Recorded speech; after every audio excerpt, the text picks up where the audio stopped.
آیات مبارکہ میں اللہ تعالیٰ نے ان لوگوں کے لیے اپنی رضامندی اور خوشنودی کا اعلان کیا جن لوگوں نے نبی پاک صلی اللہ علیہ وسلم کے دست مبارک پر بیعت کی، اور اس بیعت کو بیعت رضوان کہا جاتا ہے۔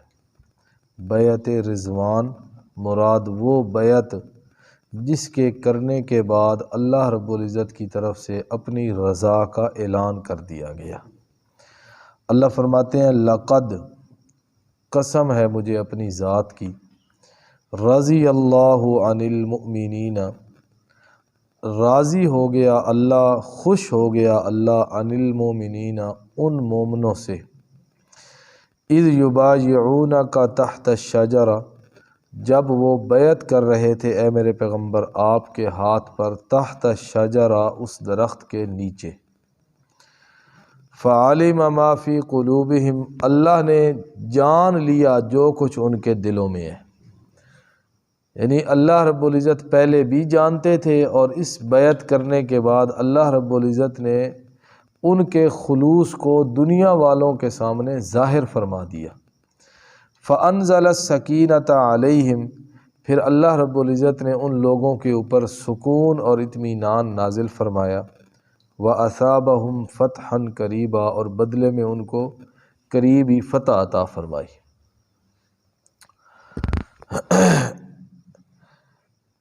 مکہ سے چند میل کے فاصلہ پر یہ جگہ ہے جس کو حدیبیہ کا نام ہے، آج کل اس کو شمیسی کہا جاتا ہے، مقام شمیسی۔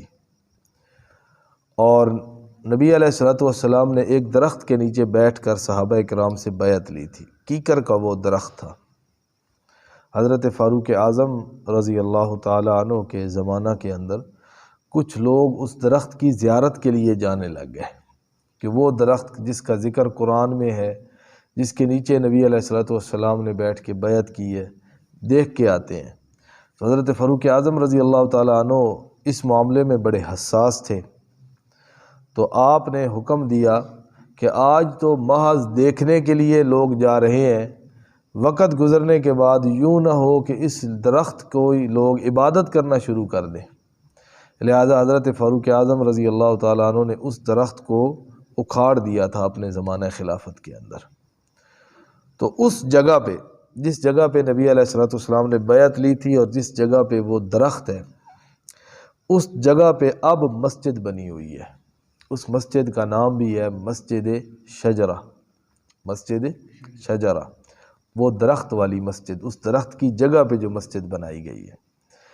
اسی طرح نبی علیہ الصلوۃ والسلام جب وہاں پر تشریف فرما تھے نا اپنے صحابہ کرام کے ساتھ، تو صحابہ کرام کو پیاس لگی، تو وہاں پر جو کنواں تھا نا، اس کا پانی بہت نیچے تھا، تھوڑا تھا اس کا، تو نبی علیہ الصلوۃ والسلام نے اپنا تیر دیا، وہ صحابہ کرام نے وہ تیر اس کے اندر گاڑا اور پھینکا، تو اس کنویں کے اندر اتنا پانی آیا کہ سارے لشکر والوں کے لیے وہ پانی کافی ہو گیا۔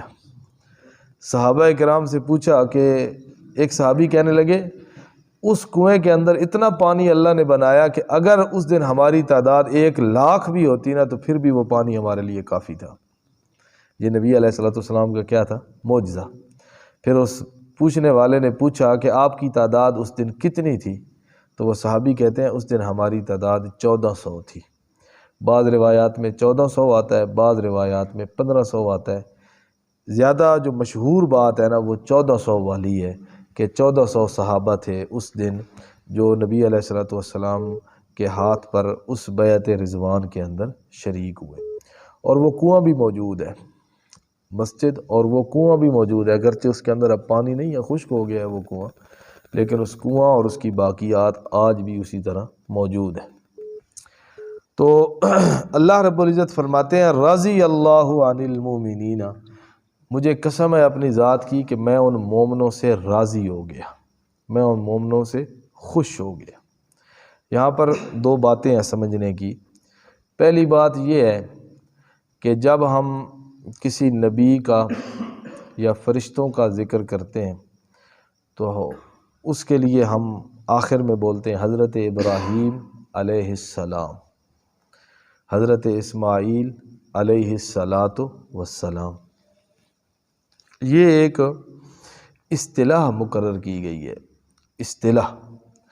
اصطلاح یوں سمجھو، میں اس کی آپ کو ایک مثال دے کے سمجھاؤں کہ آج کل تو یہ چیزیں اتنی نہیں ہیں، ہمارے زمانہ میں سکول کے اندر ایک اردو گرامر کے اندر یہ بات پڑھائی اور سمجھائی جاتی تھی کہ بڑے کو خط لکھنا ہے تو کن القابات کے ساتھ لکھنا ہے، چھوٹے کو کس کے ساتھ، بڑے کو لکھنا ہے تو محترم، مکرم، محترمی، مکرمی، یہ لکھنا ان الفاظ کے ساتھ، اور اپنے سے چھوٹا ہے عزیزم، برابر کا ہے برادرم، پیارے بھائی جان۔ یعنی یہ ایک اصطلاحات ہوتی ہیں، بڑے کو کس طرح بلانا ہے، اپنے ہم عمر کو کیسے بلانا ہے، اپنے سے جو چھوٹی عمر کا ہے اس کو کس الفاظ کے ساتھ بلانا ہے۔ یہ ایک ہر زبان والے کی اپنی کیا ہوتی ہیں، اس کو اصطلاحات کہتے ہیں۔ اصطلاحات یعنی انہوں نے ایک قانون ضابطے مقرر کیے ہوتے ہیں بلانے کے لیے۔ اسی طرح شریعت کی یہ بھی اصطلاح ہے، حالانکہ اللہ رب العزت نے سب کے لیے کہا اولئک علیہم صلوات من ربہم ورحمہ۔ اللہ کہتے ہیں جو بندہ مصیبت کے وقت صبر کرتا ہے اولئک علیہم صلوات، ان کے اوپر اللہ کی طرف سے رحمتیں ہیں۔ صلوات ان کے لیے کیا ہیں؟ رحمتیں ہیں۔ حالانکہ یہ صلی اللہ علیہ وسلم اللہ کی رحمت ہو اس کے اوپر، یہ جملہ کس کے لیے بولا جاتا ہے؟ نبی پاک صلی اللہ علیہ وسلم کی۔ قرآن نے تو کہا جو بھی صبر کرتا ہے اس کے لیے اللہ رب العزت کی طرف سے کیا ہو؟ صلوات اور رحمتیں ہوں۔ لیکن اب ہم اپنے نام کے آخر میں صلی اللہ علیہ وسلم نہیں لکھ سکتے، حالانکہ معنی کے اعتبار سے اگر ہم کہیں کہ یا اللہ ہمارے اوپر کیا ہو؟ رحمت ہو، معنی کے اعتبار سے یہ جملہ درست ہے، لیکن اصطلاح اور عربی ضابطے کے اعتبار سے اور عربی گرامر کے اعتبار سے اور شریعت کی اصطلاح کے اعتبار سے یہ جملہ ہم اپنے لیے استعمال کر سکتے نہیں ہیں۔ تو اسی طرح یہ اصطلاحات ہوتی ہیں شریعت کی۔ اصطلاحات کے اندر ہے علیہ الصلاۃ والسلام، علیہ السلام، یہ جب بولا جاتا ہے نا، یہ انبیاء کرام اور فرشتوں کے نام کے ساتھ، حضرت جبرائیل علیہ السلام، انبیاء کے ساتھ حضرت ابراہیم، حضرت موسیٰ، حضرت نوح علیہ الصلاۃ والسلام، نبی پاک صلی اللہ علیہ وسلم کے لیے بھی علیہ الصلاۃ والسلام کا لفظ، لیکن آپ کے لیے خصوصی طور پر صلی اللہ علیہ وسلم یا صلی اللہ علیہ وعلی آلہ وسلم، یعنی یہ آپ کی ذات کے لیے جب آپ کا نام آئے تو یہ بولا جاتا ہے اور یہ جملہ لکھا جاتا ہے۔ اسی طرح صحابہ کرام کے لیے جب کسی صحابی کا ذکر آتا ہے نا تو اس کے بعد لفظ بولا جاتا ہے رضی اللہ عنہ، حضرت ابو بکر رضی اللہ عنہ، حضرت عمر رضی اللہ عنہ۔ اسی طرح صحابہ کرام کے بعد قیامت تک آنے والا کوئی بھی مومن مسلمان ہے تو اس کے لیے لفظ بولا جاتا ہے رحمت اللہ علیہ۔ اس کے لیے کیا لفظ بولا جاتا ہے؟ رحمت اللہ علیہ، اللہ کی رحمت ہو اس کے اوپر، اللہ کی رحمت ہو اس کے اوپر۔ ایک آدمی، آگے چلنے سے پہلے میں آپ کو ایک سوال اور ایک جواب میں تھوڑا سا آپ کو سنا دوں۔ ایک آدمی مجھے کہنے لگا بھئی دیکھو یہ رضی اللہ عنہ جو ہے یا رحمت اللہ علیہ یا علیہ السلام، اس کے اوپر اللہ کی طرف سے سلامتی ہو، یہ بات کہاں سے آ گئی ہے کہ تم یہ کہتے ہو علیہ السلام انبیاء کے ساتھ خاص ہے، رضی اللہ صحابہ کے ساتھ ہے، رحمت اللہ باقیوں کے ساتھ ہے؟ تو میں نے اس آدمی کا نام لے کے آگے کہا مرحوم۔ میں نے اس آدمی کا نام لیا نا، مثال کے طور پر اس آدمی کا نام ابو بکر تھا، تو میں نے کہا بھائی ابو بکر مرحوم، ایسے بات نہیں ہے۔ وہ مجھے کہنے لگا مجھے مرحوم کیوں کہہ رہے ہو، یہ تو جو فوت ہو جائے اس کے لیے کہتے ہیں۔ میں نے کہا کیوں؟ مرحوم کا معنی جس کے اوپر اللہ کی طرف سے رحمت کی جائے، تو اللہ کی رحمت کا محتاج نہیں ہے، تیرے اوپر اللہ کی رحمت نہ ہو؟ کہتے نہیں جی نہیں، یہ مرحوم کا لفظ تو بولا جاتا ہے جو آدمی مر گیا ہو۔ تو میں نے کہا جس طرح مرحوم کا معنی سب کے لیے برابر ہے، لیکن بولا کس کے اوپر جاتا ہے؟ مردوں کے لیے بولا جاتا ہے۔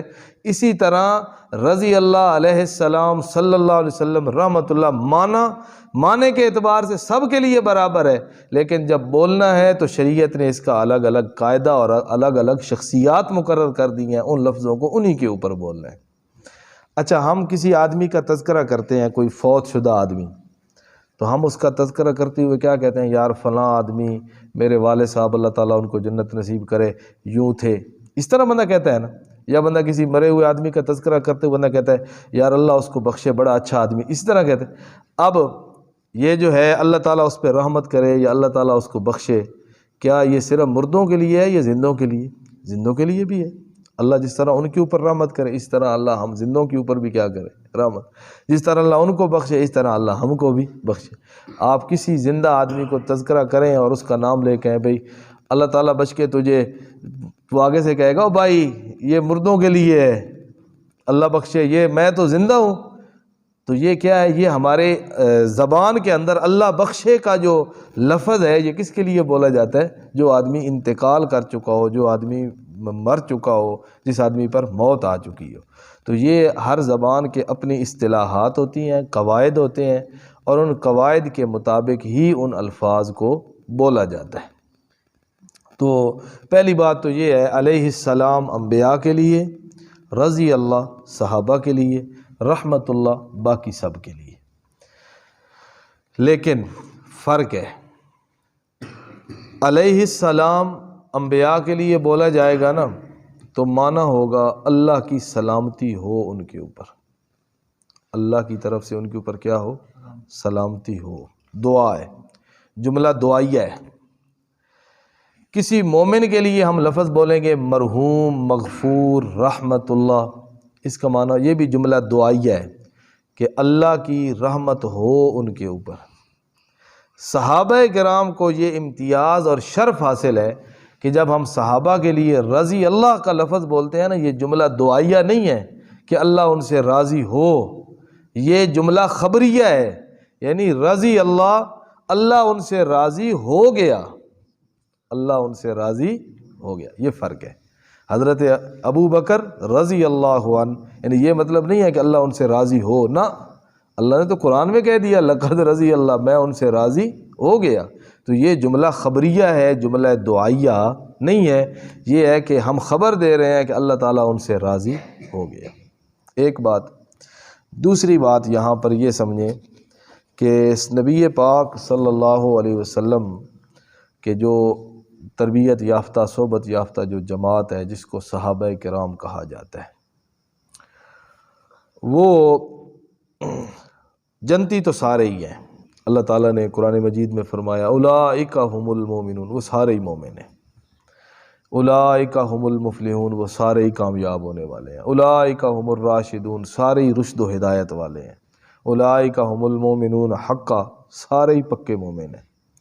اور آگے سورت آ رہی ہے 27ویں پارے میں، سورت الحدید، اس کے اندر اللہ نے فرمایا وَكُلًّا، سارے کے سارے، کل کا مطلب کیا ہوتا ہے؟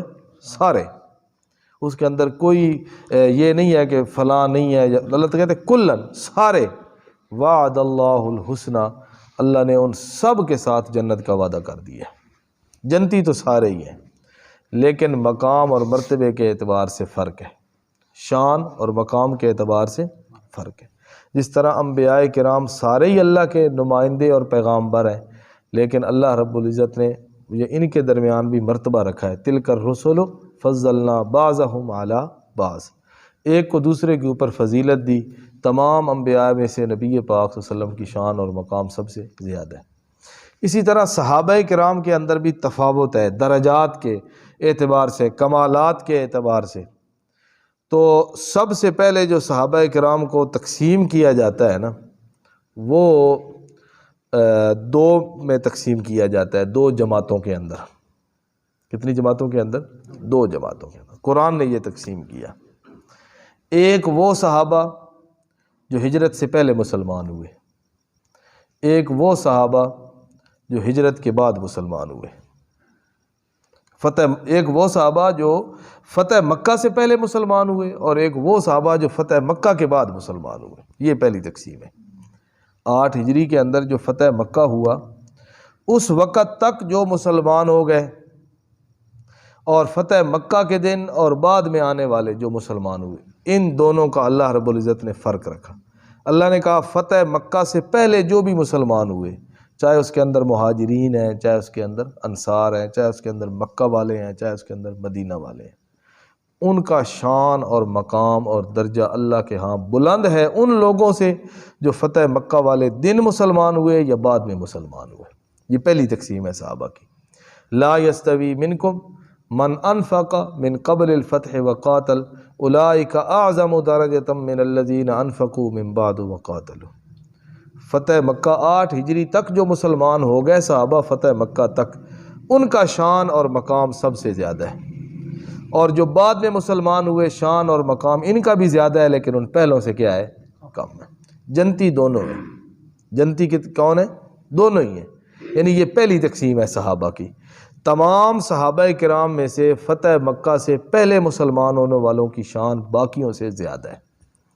اب جو پہلے مسلمان ہو گئے اس کے اندر مہاجرین بھی ہیں، اس کے اندر انصار بھی ہیں، تو اب ان میں سے شان زیادہ مہاجرین کی ہے۔ پھر جو فتح مکہ سے پہلے مسلمان ہوئے، اب ان کو اور ایک خلاصے میں سے نکالا گیا یوں کہ مہاجرین اور انصار، فرمایا ان میں سے پھر مہاجرین کی شان زیادہ ہے۔ یا دوسرے لفظوں میں یوں کہو کہ فتح مکہ سے جو پہلے مسلمان ہوئے ان میں سے سب سے زیادہ شان والے وہ ہیں جو بیعت رضوان کے اندر شریک ہوئے، جن کے بارے میں نبی علیہ السلام نے خود فرمایا۔ جو بیعت رضوان میں شریک تھے نا 1400 صحابہ، ان کے بارے میں نبی علیہ السلام نے فرمایا انتم خیر اہل الارض، زمین کے سب سے بہترین لوگ تم ہو۔ انتم خیر اہل الارض، زمین کے سب سے بہترین لوگ تم ہو جنہوں نے میرے ہاتھ پر بیعت کی ہے۔ اور ایک اور حدیث میں آتا ہے نبی علیہ السلام نے فرمایا لا يدخل النار احد من بايع تحت الشجرہ، جس بندے نے اس درخت کے نیچے بیٹھ کر میرے ہاتھ پر بیعت کی ان میں سے کوئی بھی جہنم کے اندر نہیں جائے گا، وہ سارے ہی جنتی ہیں۔ تو فتح مکہ سے جو پہلے مسلمان ہوئے ان کا پھر خلاصہ نکالا گیا، نچوڑ نکالا گیا، تو پھر ایک جماعت نکلی جو اس میں سے بھی خاص ہے، وہ جماعت ہے بیعت رضوان کے اندر شریک ہونے والے یہ 1400 صحابہ۔ اب 1400 آ گئے، اب ان 1400 کا مزید خلاصہ اللہ نے نکالا۔ وہ کون ہے؟ ان 1400 میں سے 313 وہ زیادہ شان والے ہیں جو بدر کے موقع پر نبی علیہ السلام کے ساتھ تھے۔ 1400 میں سے 313 کی شان زیادہ ہے جو غزوہ بدر میں اللہ کے پاک پیغمبر صلی اللہ علیہ وسلم کے ہمسر اور آپ کے ساتھی تھے۔ بدر والوں کے بارے میں نبی علیہ السلام نے فرمایا ان اللہ قد اطلع علی اہل بدر، اللہ نے بدر والوں کے دلوں کو جھانک کر دیکھا، اس کے اندر سوائے ایمان کے کچھ نہیں تھا، اور اللہ رب العزت نے ان کے بارے میں کہا کہ میں نے تمہیں معاف کر دیا اور میں نے تمہاری غلطیوں کو بھی نیکیاں بنا دیا ہے۔ تو 1400 میں سے پھر خلاصہ نکالا تو کتنے نکلے؟ 313۔ اچھا، پھر 313 میں سے وہ 10 صحابہ زیادہ شان والے ہیں جن کو عشرہ مبشرہ کہا جاتا ہے، جن کو نبی علیہ السلام نے ایک ہی مجلس میں جن کا نام لے کے کہا فلاں بھی جنتی، فلاں بھی جنتی، فلاں بھی جنتی۔ وہ حدیث ہے پوری، ابو بکر فی الجنہ، عمر فی الجنہ، عثمان فی الجنہ، علی فی الجنہ، سعد فی الجنہ، سعید فی الجنہ، طلحہ فی الجنہ، زبیر فی الجنہ، عبد الرحمن ابن عوف فی الجنہ، ابو عبیدہ بن جراح فی الجنہ۔ یہ 10 صحابہ کا نبی علیہ السلام نے ایک مجلس کے اندر نام لے کے کہا کہ یہ 10 صحابہ میرے جنتی ہیں، ان کو کہا جاتا ہے عشرہ مبشرہ۔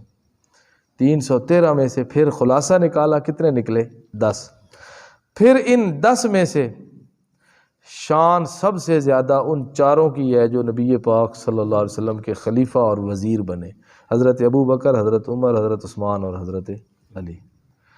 پھر ان چاروں میں سے شان زیادہ 2 کی ہے، حضرت ابو بکر اور حضرت عمر کی، اور پھر ان 2 میں سے سب سے زیادہ شان ہے حضرت صدیق اکبر رضی اللہ۔ تو گویا کہ ابو بکر تمام صحابہ کے ایمان کا خلاصہ ہے۔ تمام صحابہ کے ایمان کا خلاصہ ہیں، نچوڑ ہیں، تمام صحابہ کے ایمان کا دل ہیں کہ ابو بکر کی شان کا مقابلہ سارے صحابہ مل کر بھی کر سکتے نہیں۔ تو یہ بھی ایک تقسیم ہے یہاں پر۔ یعنی اس آیت سے یہ بھی معلوم ہوا کہ نبی پاک صلی اللہ علیہ وسلم کے سارے صحابہ وہ ہیں جن سے اللہ راضی ہو گیا، جن کے بارے میں اللہ نے جنت کا اعلان کر دیا، اور جن کے ایمان پر شک کرنا اپنے ایمان کو برباد کرنے والی بات ہے، کیونکہ جن کے اوپر اللہ راضی ہو گیا نا، ہم ان کے بارے میں کوئی زبان میں کوئی حرف لا سکتے نہیں ہیں۔ میں نے شاید پہلے بھی آپ کو بتائی ہے نا، ایک بندہ مجھے کہنے لگا کہ فلاں صحابی نے فلاں غلطی کی، فلاں صحابی نے فلاں کام کیا، فلاں نے فلاں کیا، یہ کیا، یہ کیا، تو اس نے ساری باتیں کر لی، تو میں نے کہا یار بالکل غلط کیا ہے انہوں نے یہ کام کیا کیا ہے، غلط کیا ہے۔ لیکن مجھے ایک یہ بتا، صحابہ کی غلطیوں کے بارے میں صحابہ سے پوچھنا کس نے ہے؟ تو نے اور میں نے پوچھنا ہے یا اللہ نے پوچھنا ہے؟ بھئی غلطی ایک آدمی نے کی ہے تو پوچھنا کس نے ہے؟ اس نے کہا جی اللہ نے پوچھنا ہے۔ تو میں نے کہا اللہ نے قرآن میں کہہ دیا ہے میں نے صحابہ سے کوئی نہیں پوچھنا۔ بات سمجھ آئی آپ کو؟ یعنی اللہ نے قرآن میں فرما دیا کہ میں نے اپنے پیغمبر کے صحابہ سے پوچھ گچھ کرنی نہیں ہے، میں نے ان سے کچھ پوچھنا ہی نہیں ہے، میں نے ان کا حساب ہی نہیں لینا۔ کیوں؟ اس لیے کہ سب لوگوں کو جنت کے اندر جا کر یہ نعمت اور یہ انعام ملے گا کہ اللہ کہے گا میں تم سے راضی ہو گیا۔ اور صحابہ دنیا کی وہ مقدس شخصیات ہیں کہ جو دنیا کے اندر ابھی موجود تھیں، اللہ رب العزت نے جو جنت میں ان کے لیے اعلان کرنا تھا، اللہ نے دنیا میں اعلان کر کے کہہ دیا میں ان سے راضی ہو گیا۔ تو جن پر اللہ راضی ہو جائے اور خوش ہو جائے، پھر اللہ نے ان سے پوچھ گچھ کرنی نہیں ہے۔ اللہ پاک عمل کی توفیق۔